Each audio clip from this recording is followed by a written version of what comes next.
अम्मा की एक दोस्त दाई थी। जब भी घर आती मुझे सर तब पैर घूरती और अम्मा से कहती अपनी बेटी की शादी मेरे बेटे से कर दे। ये सुनते अम्मा खुश हो गई, लेकिन मुझे कुछ अजीब लगता। एक दिन अम्मा घर पर न थी। जब वो आई और मुझसे बोली कि तेरे पेट में नाजायज औलाद है। ये सुनते मुझे गुस्सा आ गया, लेकिन जब वो बोली इस बारे में तुझे कुछ नहीं मालूम, सारा गुनाह तेरी माँ का है, तो मैं सुन रह गई, लेकिन उनकी बात का यकीन न किया। अगले दिन अस्पताल गई और चेकअप करवाया तो वाकई में हामला थी। मैं डरते जल्दी जल्दी अम्मा की उसी दाई दोस्त के पास गई, ये जानने के लिए कि ये किसका बच्चा है। लेकिन जान निकल गई जब उन्होंने बताया कि मेरा नाम शाजिया है, मेरा ताल्लुक सिंध से है। हम लोग गरीब हैं, लकड़ियां बेचकर गुजारा करते थे। सैलाब की वजह से हमारा सारा मोहल्ला ही तबाह हो गया। हमारा घर भी टूट चुका था। मेरे 2 भाई हैं, मैं बड़ी हूँ उनसे। मेरे वालिद बीमार रहते थे, इसलिए सारा घर मेरी माँ ने संभाला हुआ था। एक दिन मैं रो रही थी। जब मेरी माँ मेरे कमरे में आई तो सामने का मंजर देखकर हैरान रह गईं। मेरे वालिद को आवाजें देने लगी। मैं कुछ बोलती, उनकी आंखें खुली रह गईं। मेरा भाई सामने हाथ में मिट्टी का तेल और माचिस लिए खड़ा था और मुझे कह रहा था कि तुम्हें जला दूंगा। मेरे वालिद जानते थे कि मेरे भाई को पता नहीं क्या मसला था, इसे मुझसे नफरत थी, मुझे पागल बोल रहा था। अब्बा ने गुस्से से कहा कि दूर फेंको ये बोतल, क्या कर रहे हो। कहने लगा इस घर में या ये रहेगी या मैं रहूंगा, मुझे इससे नफरत है, ये मेरी बहन नहीं है। अब्बा ने उसे थप्पड़ मारा, कहा क्या मतलब, तुम इसको जला दोगे। अब्बा ने मेरे भाई को डांटते हुए कहा कि निकल जाओ मेरे घर से। मेरी माँ रोने लगी कि बच्चा है, ना समझ है, माफ कर दे। अब्बा मुझसे बहुत मोहब्बत करते थे, लेकिन मेरी माँ और मेरा भाई मुझे हमेशा अब्बा की नज़रों में गिराने की कोशिश करते थे। अब्बा ने कहा कि लोग क्या कहेंगे, तुम लोग कितने जाहिल हो, बाहर हालात देखो, लोग दुआएं मांग रहे हैं इस मुसीबत से निकलने की, और तुम लोगों को अपनी दुश्मनियों की पड़ी है। आज तुमको दिखाता हूँ कि तुम कैसे लड़ते हो। सारा खानदान जो परेशान है तुम्हारी वजह से। छोटे भाई का कुछ ख्याल कर लिया करो, इसकी तबीयत खराब है। मैंने कहा अब्बा मेरा कसूर नहीं था, यही झगड़ा शुरू करता है पहले। अब्बा ने मुझे साथ लिया और चाचा की तरफ आ गए। चाचा से बात की। कुछ दिन घर की मुरम्मत की वजह से हम लोग उनके घर रहने लगे। चाचा लोगों का घर बच गया था। मैंने सामान रखा जो थोड़ा बहुत बचा था और जाने की तैयारी करने लगी। अब्बा किसी काम से घर से बाहर थे जब मेरी माँ ने कहा कि तुम चलो फयाज के साथ, मैं आती हूँ। मेरे भाई का नाम फयाज था, जिससे कुछ दिन पहले मेरा झगड़ा हुआ था। मुझे उससे डर लगता था। मैंने मना किया तो माँ लड़ने लगी कि बहन भाइयों में झगड़ा हो जाता है, बातों को दिल में नहीं रखते। तभी मेरा भाई भी वहां आ गया। मेरी माँ ने मुझे देखते हुए इशारा किया कि जाओ तुम इसके साथ चले जाओ। मैंने कहा कि मुझे इस दरिंदे के साथ नहीं जाना। तो कहने लगी तो बैठी रहो, तेरा बाप तो कहीं काम से गया है। मैं अक्सर ही देखती थी कि मेरी माँ हर काम में मेरे भाई का साथ देती थी, और मेरा भाई वो था जिसे पता नहीं था कि बूढ़ा बाप बीमार है, फिर भी कुछ न कुछ करता था कि घर का चूल्हा जलता रहे। मेरी माँ मेरे भाई से कुछ कहती नहीं थी, जो भी करके आ जाता उसे कभी न कहती कि तेरी गलती है। अब्बा कहते थे कि तू पछताएगी, इससे इसकी गलती पर डांटा कर, पूछ कुछ किया कर। लेकिन अम्मा कहती थी कि यही तो दिन है इसके, अभी उम्र ही क्या है, 16-17 साल में बच्चे को पता ही क्या होता है। अब्बा खामोश हो जाते थे, जानते थे माँ बेटा समझने वाले नहीं। इस वक्त हम सब बहुत मुसीबत में थे। घर और मवेशी सब कुछ सैलाब की नजर हो गया। भूख और सब कुछ जाने का दुख हम सबको ज़हनी तौर पर मफलूज कर रहा था। अगर कोई हम तक पहुंच भी जाता तो कितने दिन हम भूख मिटाने को हाथ फैलाते रहेंगे। हमारा मसला तो मुस्तकिल बुनियाद पर रोजी का जरिया था, लेकिन इससे भी बुरा ये था कि हम लोग आपस की रंजिशों में गिरफ्तार थे। मैं इन दिनों बहुत सोच रही थी। उसकी वजह शायद वो थोड़ी सी तालीम भी थी जो अब्बा ने अम्मा की मुखालफत के बावजूद मुझे दिलाई थी। हमारे समझदार होने का एक नुकसान ये भी होता है कि हम हर चीज़ की तह में जाकर आगाही हासिल करना चाहते हैं, और बाज़ औक़ात आगाही बहुत तकलीफ देती है। हम लोग चाचा के पास 10 दिन रहे। इन दिनों में अब्बा बीमारी के बावजूद घर की मुरम्मत में लगे रहे और मेरा भाई लोगों के साथ बड़ी बड़ी बातें करता रहा। कभी कभी मुझे लगता कि ये भी किसी फलाही इदारे का इश्तिहार बन जाएगा। मेरे भाई को शहर से आने वाले इन लोगों पे बड़ा रश्क आता और उनके आगे पीछे फिरता रहता। अब्बा कहते किसी के आगे हाथ नहीं फैलाना, सब कुछ अल्लाह की तरफ से आजमाइश है, सब्र करो। मेरा छोटा भाई बहुत बीमार रहने लगा था, उसे डेंगू हो गया था। हम सब बहुत परेशान थे। इसकी हालत दिन ब दिन खराब हो रही थी। माँ हर वक्त हुकूमत को कोसती रहती कि इन तक कोई इमदाद नहीं पहुंच रही थी, और अब्बा अपनी सोचों में गुम था कि घर की छत मुरम्मत करवा ली थी, अब खाएंगे कहाँ से। बहुत दिनों से इन हालात ने बहुत से लोगों की जिंदगी उजाड़ रखी थी, और जिंदगी तो मेरी भी उजड़ गई थी। अब्बा घर पे होता तो मैं माँ के तानों से बची रहती, नहीं तो चाची और माँ मिलकर मुझे ही सुनाती रहती। मुझे समझ ना आती कि मेरा कसूर क्या है। मेरे चाचा का बेटा अब अक्सर घर पर रहता और आते जाते मुझे कुछ ना कुछ कहने लगा था। मैंने ध्यान नहीं दिया। एक रात मैं अकेली बैठी थी, मेरे पास आ गया और बोला कि तुमसे एक काम है। मैंने कहा कि क्या काम है। कहने लगा कि कुछ दिन में सब कुछ ठीक हो जाएगा, तो माँ से कहता हूँ कि तेरे अब्बा से तुझे मेरे लिए मांग ले। मैंने कहा कि मुझे शादी नहीं करनी, और अगर शादी के बाद यही हालात बर्दाश्त करने हैं तो शादी का फायदा ही क्या है। कहने लगा बहुत जल्द मैं काम ढूंढ लूंगा। मैंने हैरानी से उसे देखा। सारा खानदान जानता था उसके काम, वो एक जगह टिक कर काम नहीं करता था। मैंने कहा कि मुझे माफ रखो, मैं एक जहन्नुम से निकलकर दूसरे जहन्नुम में नहीं आ सकती, और मेरी किस्मत बुरी। ये बात मेरी माँ ने सुन ली और मुझे चुटिया से पकड़कर घसीटती हुई अब्बा के पास ले गई और कहने लगी कि आधी रात को इसे रंगे हाथों पकड़ा है, बाहर तुम्हारे भतीजे के साथ भागने के मंसूबे बना रही थी और कह रही थी कि मुझे इस जहन्नुम से निकालो। अब्बा ने हैरानी से मुझे देखा। मैंने कहा अब्बा ऐसी कोई बात नहीं, माँ झूठ बोल रही है। इसी वक्त मेरा कजन वहाँ आ गया और बोला कि ताई को गलत फहमी हुई है, हम कोई और बात कर रहे थे। मेरी माँ ने रोना पीटना शुरू कर दिया और कहा कि मुझे मेरे मुंह पर झूठा कह रहे हो तुम लोग। मैंने सब कुछ अपने कानों से सुना है। अब्बा ने कहा कि रात बहुत हो गई है, सुबह देखते हैं इस मामले को, जाओ सारे यहाँ से। मुझे सारी रात नींद नहीं आई, पता नहीं सुबह क्या होगा। और सुबह होते ही हम पे एक क़यामत टूट गई। मेरा भाई मर गया था, हम लोग तबाह हो गए थे। मेरे वालिदैन का सदमे से बुरा हाल था। मेरा बाप पहले ही कमजोर और बीमार था, इस वाक़े ने उनकी कमर तोड़ दी थी। मेरी माँ सबकी वजह मुझे करार देती कि मैं अपने भाइयों के पीछे पड़ी रहती हूँ, उन्हें बद्दुआएं देती हूँ। मैंने कभी ये नहीं सोचा था मेरे भाई किसी मुश्किल में फंस जाएं या इस दुनिया में ना रहें। मुझे भी इतना ही सदमा था, लेकिन माँ को कौन समझाता। मेरे भाई के मरने के बाद मेरी माँ खामोश हो गई थी। कुछ दिन बाद मेरी चाची ने मेरा अब्बा से कहा कि तुम लोग शाजिया का रिश्ता हमें दे दो। अब्बा तो राजी हो गए, लेकिन अम्मा ने कहा कि अगर ये रिश्ता हुआ तो मैं अपनी जान दे दूंगी, मेरा मरी का मुंह देखोगे।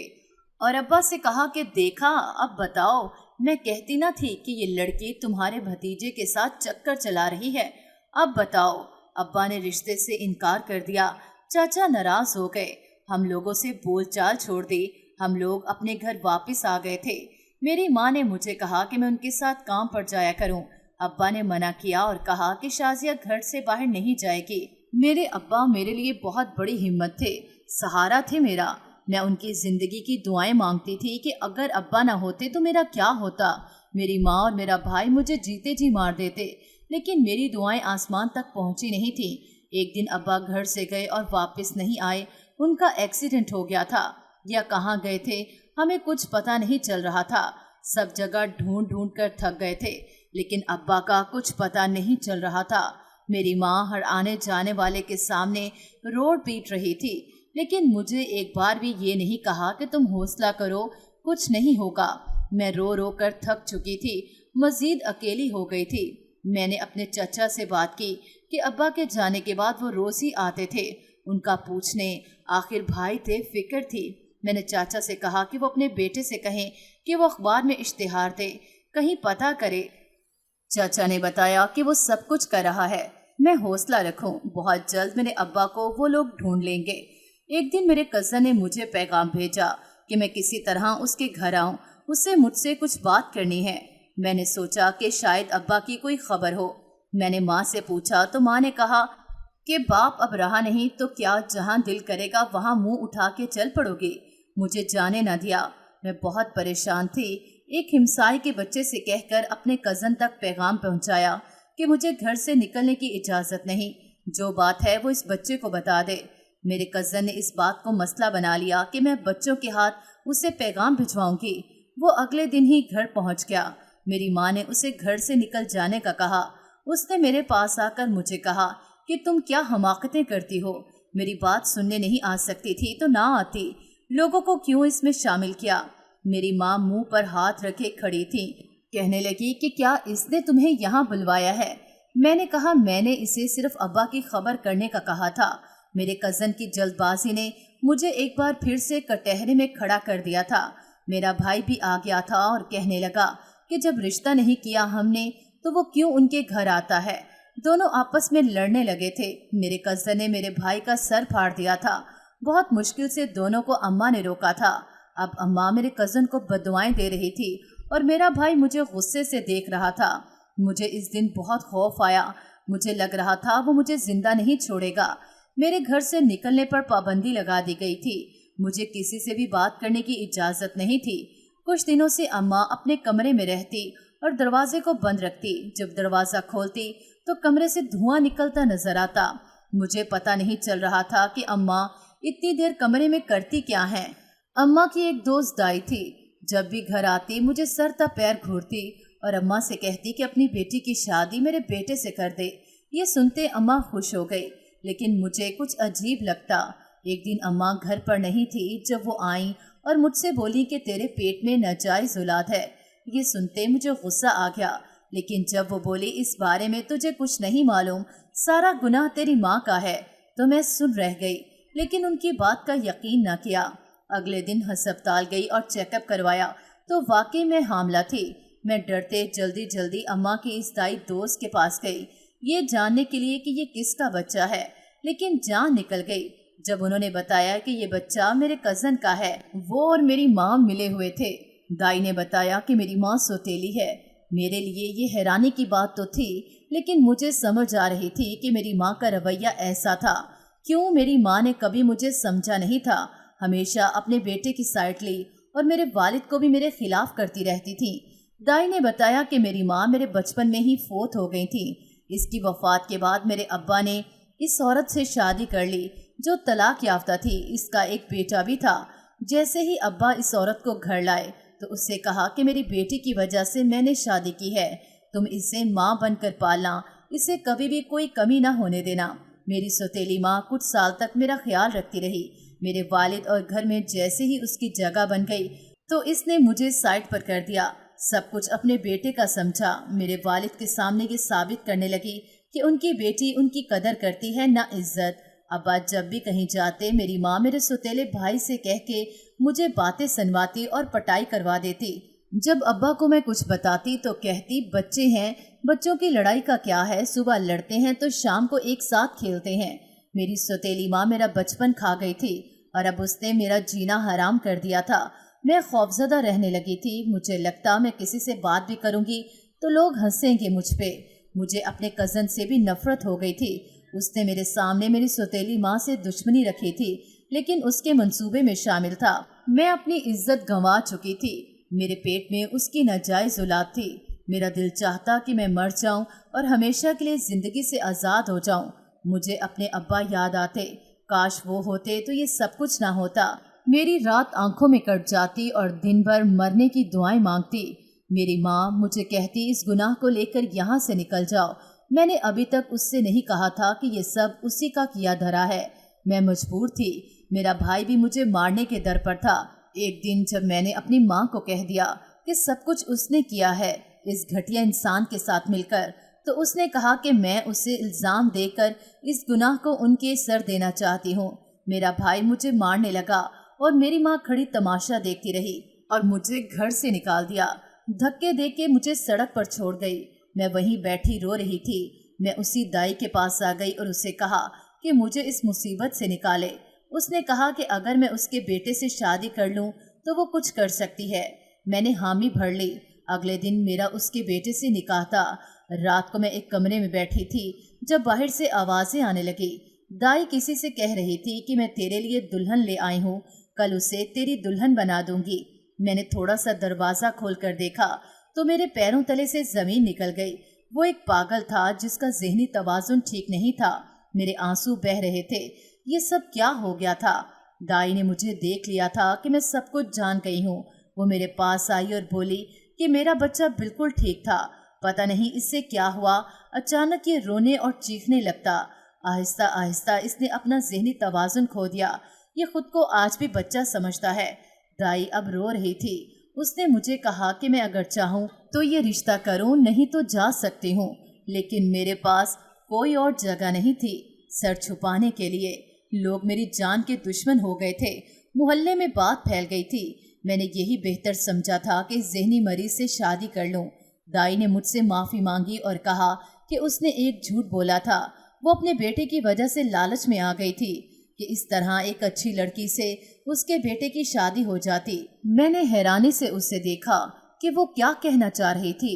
اس نے مجھے بتایا کہ سب کچھ میری سوتیلی ماں نے دائی کے ساتھ مل کے کیا۔ وہ جادو کر کے ایک دوائی مجھے دیتی رہی اور میں تمہیں وہ دوائی کھلاتی رہی جس سے تمہارا پیٹ پھول گیا۔ ہسپتال کی ایک نرس سے کہہ کے ہم لوگوں نے جعلی رپورٹ بنوائی تاکہ تم خود سے نفرت کرو اور میرے بیٹے سے شادی کر لو۔ تمہاری ماں صرف تمہارے سامنے کہتی تھی کہ تمہارا رشتہ میرے بیٹے کو نہیں دے گی، اور یہ کہ تمہارا کزن کو اس معاملے کا پتہ بھی نہیں ہے۔ یہ بھی تمہاری ماں کی سازش تھی تاکہ تم ہم لوگوں سے بدزن ہو کر اس کے پاس نہ چلی جاؤ۔ اس لیے اس نے کہا کہ ہم کہیں گے کہ تمہارے پیٹ میں جو بچہ ہے وہ تمہارے کزن کا ہے تاکہ تمہیں اس سے نفرت ہو جائے۔ وہ بیچارہ تو اس معاملے سے لا علم ہے۔ یہ سب کچھ میرے لیے کم نہیں تھا۔ میں عجیب مصیبت میں پھنس چکی تھی۔ مجھے اندازہ نہیں تھا کہ میری سوتیلی ماں نفرت میں اس حد تک آگے بڑھ جائے گی۔ دائی نے مجھے جڑی بوٹیاں قہوہ بنا کر دینا شروع کیا اور مجھے روزانہ عامل سے دم بھی کرواتی رہی۔ بہت جلد میں ٹھیک ہو گئی۔ ایک دن دائی نے کسی کے گھر جانا تھا۔ اس نے اپنے بیٹے سے کہا کہ آج تم شازیہ کے ساتھ چلے جانا، آخری دم ہے، رہ نہ جائے۔ مجھے شرم آ رہی تھی جب لوگ اس شخص کو بچوں جیسی حرکتیں دیکھ کر ہنس رہے تھے۔ وہاں عورتوں کا رش تھا۔ ہماری باری دیر سے آئی۔ جب عامل نے مجھے دم کیا تو میرے ساتھ بیٹھی دائی کے بیٹے پر نگاہ پڑی تو کہنے لگا یہ کب سے ایسے ہے؟ میں نے کہا کہ اس کی ماں نے تو یہی کہا تھا کہ پچھلے سال سے اس حالت میں ہے۔ اس نے کہا کہ اس پر سایہ ہے، اس لڑکے کو کوئی بیماری نہیں، اس پر جادو کے ذریعے عمل کروائے ہیں، اس پر ایک جن کا سایہ ہے جو خود نہیں آیا، اسے بھیجا گیا ہے۔ میں نے حیرانی سے پاس بیٹھی دائی کے بیٹے کو دیکھا جو اچانک ہی رونے لگا تھا۔ وہاں موجود عورتیں ڈر گئیں۔ اس کے رونے کی آواز اتنی عجیب تھی، میں ڈر گئی تھی۔ کچھ دور جا کر کھڑی ہو گئی۔ دائی کا بیٹا وسیم مجھے مارنے کو دوڑ رہا تھا جب عامل کے 2 مریدوں نے اسے قابو کیا۔ عامل آنکھیں بند کیے کچھ پڑھ رہا تھا۔ کچھ دیر میں ایک مرید ایک بکرے کی سری اور کچا گوشت ایک تھال میں اس کے سامنے رکھ گیا۔ میری آنکھیں حیرت سے پھٹی کی پھٹی رہ گئیں۔ وسیم کچا گوشت کھا رہا تھا۔ وہاں موجود سب لوگ حیران تھے۔ میرا خوف سے برا حال تھا۔ میں گھر کی طرف بھاگی۔ دائی گھر واپس آ گئی تھی۔ اسے لے کر جلدی سے عامل کے پاس لوٹی تو وسیم بے ہوش تھا۔ وسیم کی ماں اس کی یہ حالت دیکھ کر حیران تھی اور اسے اٹھنے کا کہہ رہی تھی، رو رہی تھی اور بار بار کہہ رہی تھی میرے گناہوں کی سزا میرے بچے کو مل رہی ہے۔ میں لوگوں کا برا کرتی تھی، میرا بھی ہو گیا۔ عامل نے کہا کہ صبر کرو، کچھ دیر میں یہ ٹھیک ہو جائے گا۔ اس پر سایہ تھا ایک جن کا۔ ایک جن تھا جس نے اس کے دماغ اور دل کو جکڑ رکھا تھا۔ وہ جو چاہتا تھا اس سے کرواتا تھا۔ اس جن کو بھیجا گیا تھا۔ دائی پوچھتی رہی کہ کس نے یہ ظلم کیا میرے بیٹے پہ۔ عامل نے کہا کہ اس کا علم یہ اجازت نہیں دیتا، اس طرح لوگ پھر ایک دوسرے سے لڑنے لگتے ہیں۔ تمہیں علاج سے مطلب ہے، اپنے بیٹے کی صحت سے مطلب ہونا چاہیے۔ یہ تو شکر ہے یہ میرے پاس آ گیا، میں اسے دیکھ کے ہی پہچان گیا تھا۔ ہم لوگوں نے عامل کا شکریہ ادا کیا۔ وہ بہت پہنچی ہوئی ہستی تھا۔ اس نے بدلے میں کچھ بھی نہیں مانگا اور کہا کہ ہم لوگ وسیم کو ہوش میں آتے ہی گھر لے جائیں اور ایک کالا بکرا اس کا صدقہ کر دیں۔ کچھ دیر بعد وسیم کو ہوش آ گیا تھا۔ ہم لوگ اسے گھر لے آئے۔ میں حیران تھی کہ جادو سے کیا کیا کر دیتا ہے، اچھا بھلا انسان کن حالات میں پہنچ جاتا ہے۔ دائی نے مجھے کہا کہ اس سے پہلے ہی بہت سے گناہ ہوئے ہیں، وہ مزید کسی کی بد دعا نہیں لے سکتی۔ میں اگر چاہوں تو واپس لوٹ جاؤں، لیکن مجھے لگتا تھا واپس گئی तो मेरी सौतेली माँ मुझे घर में घुसने नहीं देगी, जलील करेगी। बेहतर है मैं ना ही जाऊं। दाई की सूरत में एक हमदर्द सहारा तो मिल गया था। वो मुझसे माफ़ी मांग चुकी थी और शर्मिंदा भी थी। मेरी सौतेली माँ से ऐसी कोई अच्छी उम्मीद नहीं थी। कुछ दिन बाद पता नहीं किसने मेरे कज़न को बता दिया कि मैं यहाँ रह रही हूँ। वो यहाँ आ गया और मुझे कहा कि उसके साथ चलूँ। मैंने कहा कि मैं उसके साथ नहीं जा सकती। उसकी माँ भी मेरी सौतेली माँ जैसी है। मैं एक अजाब से निकलकर दूसरे में नहीं जा सकती। लेकिन वो ना माना और कहा कि अपनों के होते मैं यूं किसी के घर पर रहूं, ये ठीक नहीं है। इसे सब कुछ पता चल गया था, जो कुछ उसके साथ हुआ। दाई ने भी मुझे कहा कि मैं उसके साथ चली जाऊं और अगर निकाह करे तो बेहतर है इससे शादी कर लूं। हमारे मुआशरे में अकेली औरत का रहना बहुत मुश्किल है। उसे एक मजबूत सहारे की ज़रूरत होती है। मर्द के बगैर औरत बहुत बेबस और मजबूर है। मैंने अपने कज़न को देखा जो वसीम के साथ बैठा किसी मौजू पर बात कर रहा था। मैंने कहा कि मुझे अभी बता दो, ये ना हो कि कल को तुम भी बदल जाओ। कहने लगा, मैं वादा करता हूँ तुम चलो और तुम्हारे लिए एक सरप्राइज भी है, तुम चलो तो। मुझे अपनी आंखों पर यकीन नहीं आ रहा था। मेरे वालिद मेरे सामने थे। मैं उनके सीने से लगी रो रही थी। उन्होंने बताया कि उनका एक्सीडेंट हो गया था, सर पर चोट लगी थी जिसकी वजह से वो बेहोश थे। मैं बहुत खुश थी। उनसे मिलकर एक बार फिर से जी उठी थी। मेरे कज़न ने उन्हें सब कुछ बता दिया था। मेरे वालिद ने मेरी सौतेली माँ को तलाक दे दी थी और एक शाम सादगी से मेरा निकाह मेरे कज़न से हो गया। मैं बहुत खुश हूँ। मुश्किल वक्त बाकी है लेकिन अपने साथ हैं, इसलिए वक्त भी गुजर ही जाएगा। दिल पे बोझ ना हो तो जिंदगी आसान होती है। फिर इर्द गिर्द की मुश्किलें भी हमें कुछ नहीं कहती। मेरा शौहर मेरा बहुत ख्याल रखता है, मुझे इज्जत देता है। मेरे जख्मों के लिए उसकी मोहब्बत मरहम है। दुआ करें हम इन हालात से निकल जाएं।